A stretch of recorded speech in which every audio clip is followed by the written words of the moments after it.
காலத்துல ராமையாவோட குடும்பம் வாழ்ந்துகிட்டு இருந்துச்சு.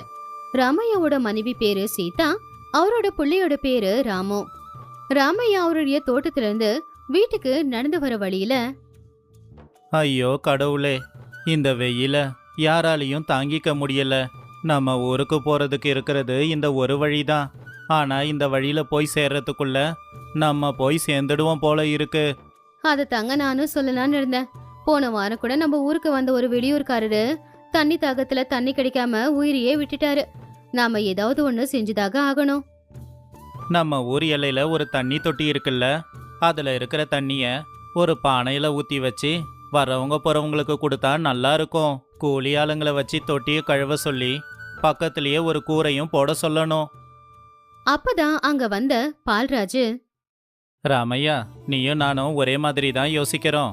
நானும் இதே மாதிரி தான் யோசிச்சுக்கிட்டு இருந்தேன். இந்த வெயில் காலத்துல இந்த வழியில வந்து போறவங்களுக்கு ஏதாவது உதவி பண்ணணும்னு யோசிச்சுக்கிட்டு இருந்தேன். ஆமாண்ண, இது நல்ல யோசனை தான். பக்கத்திலேயே பெரிய புங்க மரம் இருக்குல்ல, அதுக்கு கீழே நாம பனை ஓலையில ஒரு பந்தலும் போடலாம். வரவங்க எல்லாரும் அங்க ஓய்வு எடுத்துப்பாங்க. இது நல்ல யோசனை. இப்படி பண்ணா நல்லா இருக்கும். அது மட்டும் இல்ல, மோர் கூட கொடுத்தோம்னா நம்ம ஊருக்கும் நல்ல பேரு கிடைக்கும்.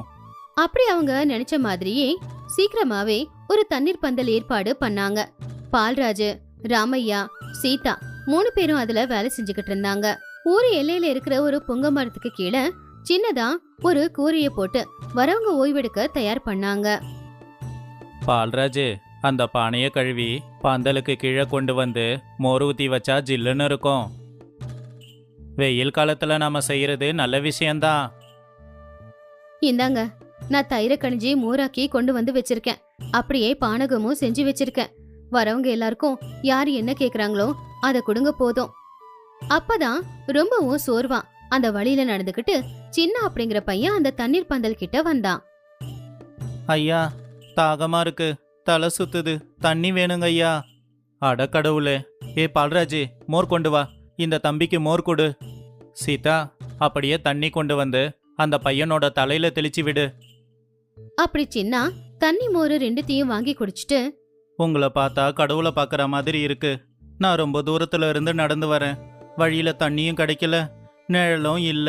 இங்க வந்ததுக்கு அப்புறம் தான் நிழலும் இருக்கு, குடிக்க தண்ணியும் கிடைச்சது. எங்க ஊரு சின்னதுதான்ப்பா, ஆனா எங்க மனசு பெருசு. உனக்கு ரொம்ப பசிச்சா சொல்லுப்பா, சாப்பிட சாப்பாடும் ஊறுகாயும் இருக்கு. ஒரு வேளை சாப்பாடு வேண்டானா இங்க கொஞ்ச நேரம் ஓய்வு எடுத்துட்டு அப்புறம் கிளம்பு. கடவுளே, என் உயிரை காப்பாத்துன நீங்க எனக்கு உறவுக்காரங்க தான். எந்த ஜென்மத்துல என்ன புண்ணியம் பண்ணணும், நான் இன்னைக்கு உங்களை பார்த்துருக்கேன். வந்து இந்த நிழல்ல உட்காருப்பா. வெயில் குறைஞ்சதுக்கு அப்புறமா நீ எங்க போகணுமோ கூட்டி கொண்டு போய் விடுறோம். அவங்கள பார்த்த சின்ன அவங்க கூடவே இந்த இடத்துல வேலை செய்யலாம் அப்படின்னு முடிவு பண்ணா. நீங்க இவ்வளோ கஷ்டப்படுறீங்க, நான் எதுக்காக சும்மா இருக்கணும்? உங்க கூட நானும் வேலை பார்க்கறேன். வரவங்க எல்லாருக்கும் தண்ணியும் மோரும் கொடுக்கறேன். இப்படியாவது என் நன்றி கடனை தீர்த்துக்கிறேன். நீ சொன்னது சரியான விஷயம்ப்பா. நமக்கு யாருன்னா உதவி பண்ணா நாமளும் யாருக்குன்னா உதவி பண்ணணும். அதுதான் நல்ல குணம். அப்படி ஊர் எல்லையில சின்னதா ஆரம்பிச்ச ஒரு தண்ணீர் பந்தல் ரொம்ப பெருசாதான் வளர்ந்துச்சு. எல்லா ஊர்க்காரங்களும் தைரியமா அந்த பக்கமா வந்தாங்க. எல்லாரும் சேர்ந்து செய்யற அந்த சேவைய பார்த்து எல்லாருமே அந்த ஊரை பத்தி பெருமையா பேச ஆரம்பிச்சாங்க. இது இப்படி இருக்கும்போது ஒரு நாள் அந்த பக்கமா ஒரு பெரிய பஸ் வந்துச்சு. அதுல இருந்து நிறைய பேர் இறங்கி வந்தாங்க. வாங்க ஐயா, எல்லாரும் ரொம்ப தூரத்துல இருந்து பயணம் பண்ணி வந்திருக்க மாதிரி இருக்கு. ரொம்ப சோர்வா இருக்கீங்க. வந்து இந்த பானகத்தை குடிங்க. ஐயா, உங்களுக்கு எவ்வளோ நன்றி சொன்னாலும் பத்தாது. கடவுள் மாதிரி வந்து தண்ணி கொடுத்தீங்க. இது எங்க ஊரை சேர்ந்த ராமையாவும் பால்ராஜும் ஏற்பாடு பண்ணியிருக்கிற தண்ணீர் பந்தல். தண்ணியை குடிச்சிட்டு கொஞ்சம் ஓய்வு எடுத்துட்டு போங்க. அப்பதான் அந்த ஊரோட தலைவரான 2 பேர் அந்த தண்ணீர் பந்தல் கிட்ட வந்து இப்படி சொன்னாங்க. ராமையா, இந்த தண்ணீர் பந்தலை நாங்க பார்த்தோம். நம்ம ஊர் பேரை இப்ப பக்கத்து ஊர்ல கூட பேசிக்கிட்டு இருக்காங்க. பக்கத்து ஊரை சேர்ந்த ராமையா நம்ம ஊருக்கு வந்தப்ப இங்க தண்ணியை குடிச்சிட்டு போனாராம். அந்த ஊருக்கு போய் பெருமையா பேசியிருக்காரு. பக்கத்து ஊர்ல தண்ணீர் பந்தல் வச்சு வர்றவங்க போறவங்களுக்கெல்லாம் தண்ணீர் மோர் கொடுக்கறாங்க. இதுக்கெல்லாம் பெரிய மனசு வேணும்னு சொன்னாராம். அதை கேட்டு நாங்க ரொம்ப சந்தோஷப்பட்டோம். சொல்லு ராமையா, உனக்கு எப்படி இந்த நல்ல யோசனை வந்துச்சு? ஐயா, இதை நாங்க தனியாலா செய்யலைங்க ஐயா. நாங்க எல்லாரும் ஒண்ணா சேர்ந்து செஞ்ச முயற்சி தான் இது. தாகத்தோட வரவங்களுக்கு தண்ணி கொடுக்கறத விட வேற என்ன புண்ணியம் இருக்கு? அதான் இதை செஞ்சோம். சாயந்தர நேரம் இந்த பக்கமா வரவங்களுக்கு இளநீரும் குடுக்கலாம் அப்படின்னு நினைச்சிருக்கோம். அதுக்கு கொஞ்சமாத பணம் செலவாகும், நாங்களே பாத்துக்கிறோம். அப்படி அன்னைக்கு ராத்திரி ராமையா சின்னா 2 பேரும் உட்காந்து இப்படி பேசிக்கிட்டு இருந்தாங்க. ராமையா அண்ணா, எங்க ஊரு ரொம்ப தூரம். நாங்க மொத்தம் 5 பேர் அண்ணன் தம்பிங்க. சொத்து பிரிச்சப்ப எனக்கு பெருசா சொத்து வரல. அதனால எல்லாத்தையும் விட்டுட்டு இந்த பக்கம் வந்தேன். இந்த ஊருக்கு வந்ததுக்கு அப்புறம் எனக்கு இன்னொரு வாழ்க்கை கிடைச்சிருக்கு. உன்னோட பழைய கதை எல்லாத்தையும் மறந்துடு. எங்க ஊருக்கு வந்து எங்க ஊர் ஜனங்களுக்கு உதவி பண்ற. இப்படி உதவி செய்யற ஆளுங்க கிடைக்கிறது ரொம்ப பெரிய விஷயம். நாளையில இருந்து உன் கூட இன்னும் 2 பேரை வேலைக்கு வைக்கிறேன். ஜனங்க கூட்டம் கூட்டமா வரும்போது நீ தனியாலா எல்லாரையும் கவனிக்க முடியாது இல்லையா? சரிங்கண்ணா, நானே பார்த்துப்பேன். இருந்தாலும் நீங்க சொல்றீங்க, இந்த வேலையை நான் செய்யலான்னு இருக்கேண்ணா. அப்படி ஒரு நாள் 2 சின்ன பசங்க வந்து அந்த தண்ணீர் பந்தல்ல தண்ணி வாங்கி குடிச்சாங்க. அம்மா, நானும் எல்லாருக்கும் தண்ணி கொடுக்கவா? எனக்கு இப்படி செய்யணும் போல இருக்கு. ஐயோ தம்பி, நீ இன்னும் சின்ன புள்ள, ஆனா பெரிய வேலை செய்யணும்னு ஆசைப்படுற. உன் மனசு ரொம்ப பெரிய மனசுதான். சரி, உனக்கு நேரம் கிடைக்கும் போது இங்க வந்து எல்லாருக்கும் நீ தண்ணி கொடு. அப்பாடா, நானும் இந்த மாதிரி நிறைய பேருக்கு தண்ணி கொடுத்தேன்னு எங்க அம்மா கிட்ட சொல்லுவேன். இப்படி சில நாட்களுக்கு அப்புறமா ராமையாவோட மனசுல புது ஆசை ஒண்ணு வந்துச்சு. அவன் செய்யற அந்த சேவை அக்க பக்கத்து ஊர்லயும் செய்யணும் அப்படின்னு அவன் ஆசைப்பட்டான். நாம சின்னதா ஆரம்பிச்ச ஒரு தண்ணீர் பந்தல் எல்லாருக்குமே உதவியா இருந்து இன்னைக்கு நம்ம ஊருக்கு இவ்வளோ நல்ல பேர் கிடைச்சிருக்குன்னா இதை இப்படியே விடக்கூடாது. இத காலத்துக்கும் நாம தொடர்ந்து செய்யணும். அப்படி அந்த ஊர்ல ஜனங்க செய்யற சேவைகள் ரொம்பவே பிரபலமானதுனால அக்கத்து பக்கத்து ஊருக்காரங்களுக்கு அந்த ஊர் மேல பொறாம வந்துச்சு. ஒரு நாள் முனி அப்படிங்கிறவன் அவனுடைய நண்பனான தங்கைய கிட்ட இப்படி பேசிக்கிட்டு இருந்தான். என்னடா தங்கையா, அந்த ஊருக்காரங்க ரொம்ப தான் பெருமை பேசிக்கிறாங்க. ஊர் எல்லையில ஒரு தண்ணீர் பந்தலை வச்சுட்டு எல்லார்கிட்டையும் நல்ல பேர் வாங்குறாங்க போல. அப்படின்னா நாமளும் நம்ம ஊருக்கு இந்த மாதிரி நல்ல பேரை சேர்க்கணும் இல்ல? அது என்னமோ உண்மைதான். ஆனா நம்ம ஊருக்காரங்களுக்கு இந்த யோசனை எல்லாம் வராது. அந்த ஊர்ல சின்னான ஒரு பையன் இருக்கானாமா. அவன் பேரு தான் அதிகமா சொல்றாங்க. ஆனா அவனை பத்தி எதுவும் தெரியல. ஒரு நாள் ராத்திரி நேரம் சின்ன தனியா தண்ணீர் பந்தல் கிட்ட இருந்தப்போ அங்க முனி வந்தான். டேய் சின்னா, நீ எந்த ஊருக்கார? எதுக்காக இந்த ஊருக்கு வந்து இப்படி சேவை செஞ்சுக்கிட்டு இருக்க? உன்னாலதான் எங்க ஊர் பேரு கெட்டு போச்சு. என்ன இது தண்ணீர் பந்தல் சேவைன்னு? இதெல்லாம் ரொம்ப புதுசா இருக்கு. எனக்கு அடைக்கலம் கொடுத்த இந்த ஊருக்காக நான் இந்த சேவையை செஞ்சுக்கிட்டு இருக்கேன். நீங்க என்கிட்ட வந்து பேசுறதை விட்டுட்டு நம்ம ஊர்லயும் இதே மாதிரி செய்யலாம்ல? ஊரெல்லாம் உன்னோட பேரை தாண்டா சொல்றாங்க. ஆனா உன்னோட உண்மை முகம் எங்களுக்கு தானே தெரியும். எங்க இருந்தோ இங்க வந்து உக்காந்துக்கிட்டு இங்க எல்லாரையும் அதிகாரம் பண்ணிக்கிட்டு இருக்கியா? இப்பதான் கதையில ஒரு பெரிய மாற்றமே வந்துச்சு. ஊருக்காரங்க எல்லாருமே சின்னாவை பத்தி தப்பு தப்பா பேச ஆரம்பிச்சாங்க. அக்கத்து பக்கத்து ஊருக்காரங்க எல்லாரும் சின்ன மேல இருக்கிற பொறாமையில சின்னாவை பத்தி ஊருக்குள்ள வந்து தப்பு தப்பா பேச ஆரம்பிச்சாங்க. அதனால ஊருக்காரங்க எல்லாரும் இப்படி பேசிக்கிட்டு இருந்தாங்க. அட, அந்த பையன் திருடனாமே. ராமையா கிட்ட முதல்ல இத போய் சொல்லணும். அப்போ இன்னொரு ஆளு, நம்ம பிள்ளைங்க கிட்ட வேற நல்லா பழகனா. அவங்களுக்கு என்னெல்லாம் கத்து கொடுத்துருக்கானோ. இப்பதான் இவனை பத்தி தெரிஞ்சிடுச்சே. இவனை முதல்ல ஊரை விட்டு அனுப்பியாகணும். அப்படி ஊருக்காரங்க எல்லாரும் தப்பு தப்பா சின்னாவை பத்தி பேசுறது கடைசியில ஒரு நாள் ராமையாவுக்கு தெரிய வந்துச்சு. ராமையா சின்னாவை கூப்பிட்டு அவன்கிட்ட இப்படி கேட்டாரு. சின்னா, உன்னை பத்தி ஊர்ல பலவிதமா பேசுறாங்க. உன் கதை என்னன்னு எனக்கு தெரிஞ்சாகணும். உன்னை பத்தின உண்மைய தைரியமா என்கிட்ட சொல்லு. அப்போ சின்னா அழுதுகிட்டே, ராமையான்னு உண்மைதான். நான் சில வருஷங்களுக்கு முன்னாடி ஜெயில தான் இருந்தேன். ஆனா நான் எந்த தப்பும் பண்ணல. என் அண்ணா பண்ண தப்புக்கு நான் பலி ஆயிட்டேன். வேற வழி இல்லாம தண்டனை அனுபவிச்சிட்டு அதுக்கப்புறமா இந்த ஊருக்கு வந்துட்டேன். நீ உன்னுடைய தவறை ஒத்துக்கிட்ட. செஞ்ச தப்ப எப்போ ஒருத்தன் ஒத்துக்கிறானோ அதுவே அவனுக்கான மன்னிப்பு தான். இனிமே ஊருக்காரங்க யாரும் உன்னை பத்தி தப்பா பேச மாட்டாங்க. அதை நான் பாத்துக்கிறேன். இனி நீ வேற ஊருக்காரன் இல்ல, நம்ம ஊருக்காரன் தான். இந்த கதையில இருக்கிற நீதி என்னன்னா, சேவை அப்படிங்கிறது பெருசாதான் செய்யணுன்ற அவசியம் இல்ல. வரவங்களுக்கு குடிக்கிறதுக்கு தண்ணி கொடுக்கறது கூட சேவைதான். இவங்க ஏற்பாடு பண்ணது ஒரு சின்ன தண்ணீர் பந்தலா இருந்தாலும் அது நிறைய பேருக்கு பெரிய உதவியா இருந்துச்சு. ஒரு மனுஷன் மாறணும்னு விரும்புறானா அவனுக்கு ஒரு வாய்ப்பு கொடுக்க வேண்டிய கடமை. அந்த வாய்ப்பு கொடுத்து அவங்க நல்லபடியா வந்துட்டாங்கன்னா அவங்க நல்லா இருக்கிறதுக்கு நாமளும் காரணமா. ஒரு அழகான ஊரு. அங்க ராகவையா ராதம்மா அப்படிங்கிற தம்பதிகள் இருந்தாங்க.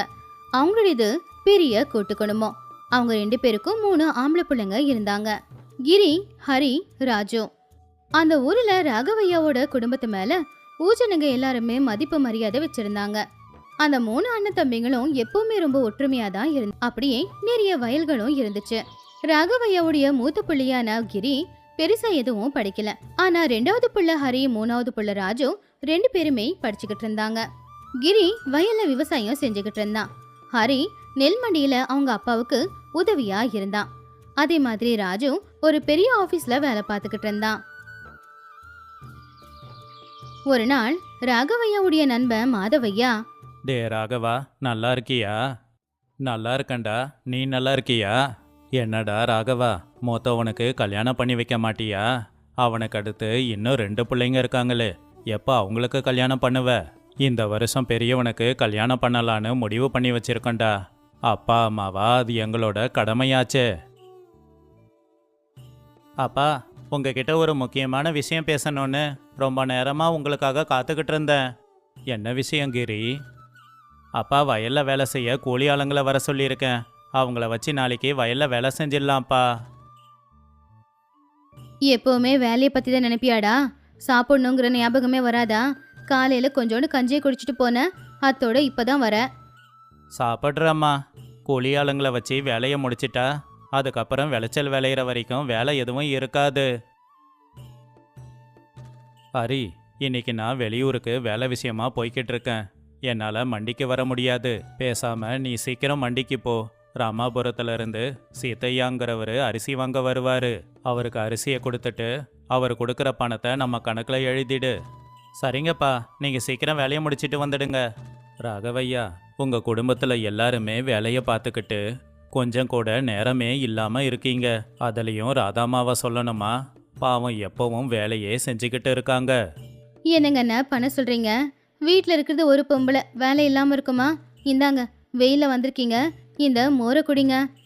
கொஞ்சம் நாளுக்கு அப்புறமா மறுபடியும் மாதவையா ஒரு நாள் ராகவையோட வீட்டுக்கு வந்தாரு. வாங்கண்ண வாங்க, எப்படி இருக்கீங்க? உங்களை பார்த்தே ரொம்ப நாள் ஆச்சுண்ண. ஆமா, வீட்டில் எல்லாரும் நல்லா இருக்காங்களா? அண்ணி பசங்க எல்லாரும் நல்லா இருக்காங்கல்ல?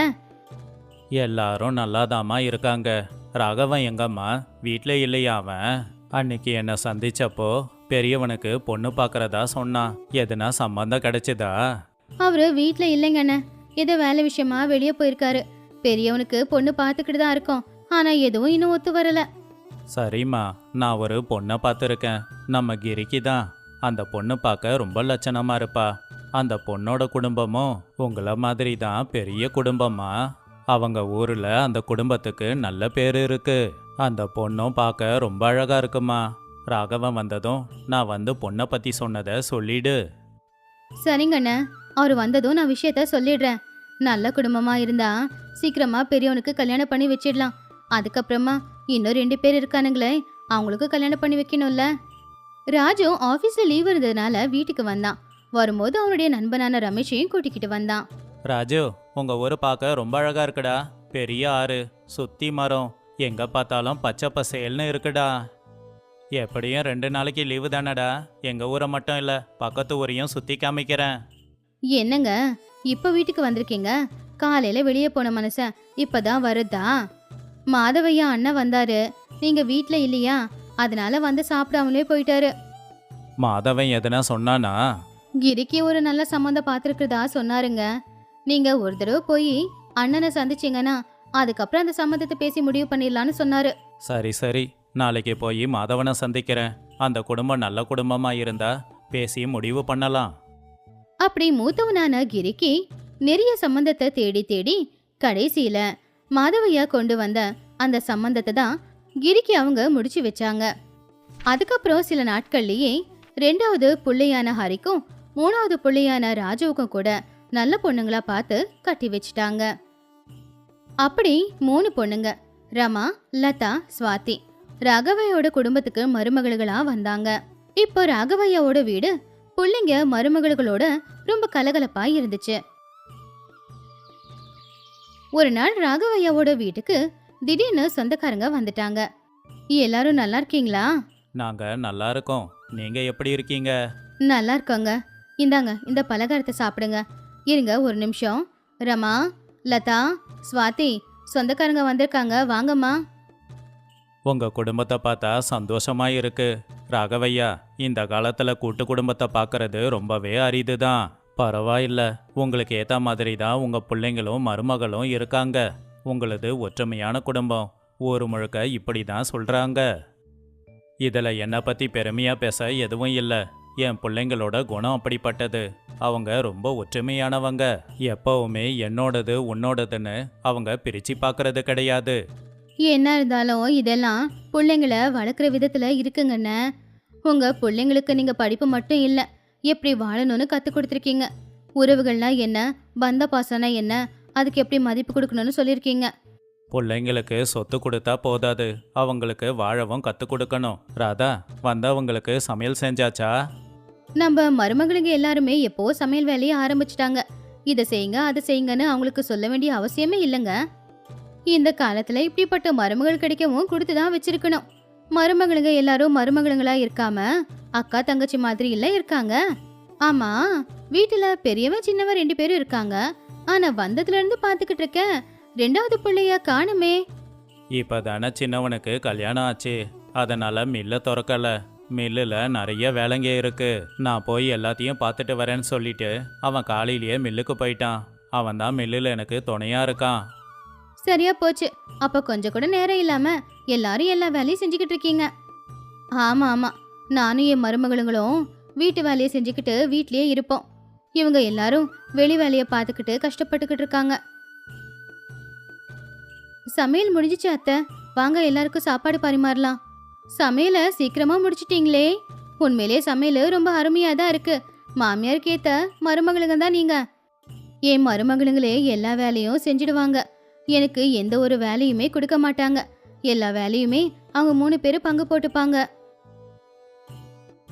சரி, அப்படின்னா நேரமாகுது, நாங்க கிளம்புறோங்க.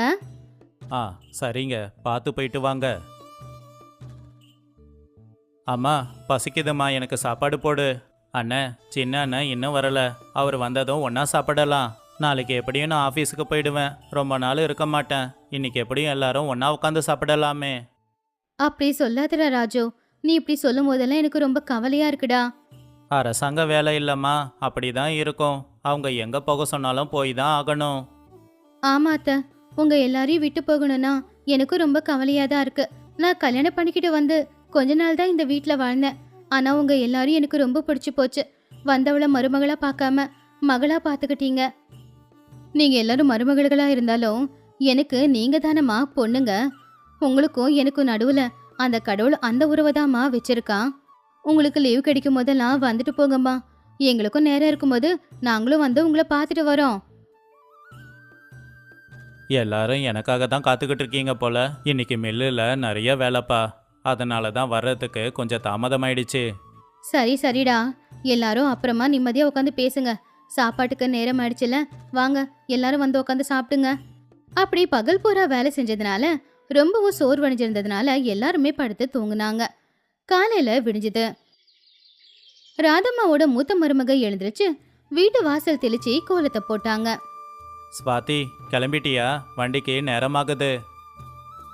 ராத்திரியே எல்லாத்தையுமே எடுத்து வச்சுட்டேங்க. இப்படி ராகவையோட குடும்பம் எல்லாருமா ஒன்னா சேர்ந்து புள்ள ராஜுவையும் மருமக ஸ்வாதியையும் வண்டி ஏத்துறதுக்காக ஸ்டேஷனுக்கு வந்தாங்க. அப்ப ராஜு ஸ்வாதி வண்டியில ஏறும்போது, உங்க எல்லாரையும் விட்டுட்டு போறது எனக்கு கவலையா இருக்கு அத்தை அப்படின்னு மாமியாரை கட்டிப்பிடிச்சு அழ ஆரம்பிச்சா. இந்த கதையில இருக்கிற நீதி என்னன்னா, கூட்டு குடும்பம் அப்படின்னு ஒண்ணு இருந்தா அங்க வாழ்ற எல்லாரும் மனசுக்குள்ளேயும் சுயநலம் இல்லாம இருந்தா அந்த குடும்பம் நல்லா இருக்கும்.